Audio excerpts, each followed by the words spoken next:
Okay, so over here you can see loads of, they look like bin bags, but they're actually not bin bags. They're full of clothes, and why I'm here is to donate a big bag of clothes for Bags2School. And the reason I thought I'd mention it is because it's such a great initiative. It's like a circular economy that we're living in these days. Yeah, the van might be here. The van is here, and I'm going to go and see the scale in the back. Okay, let's have a look. Oh, that's how they do the weighing right there.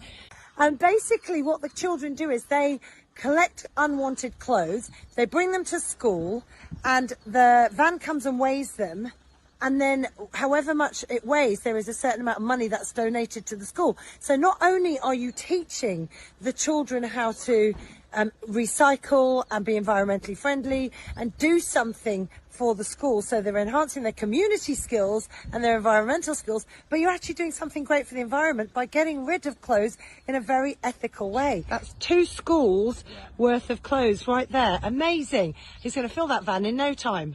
So now we're living in a circular economy. What are you doing as a company or in your family to promote this kind of education and great for the environment? Food for thought.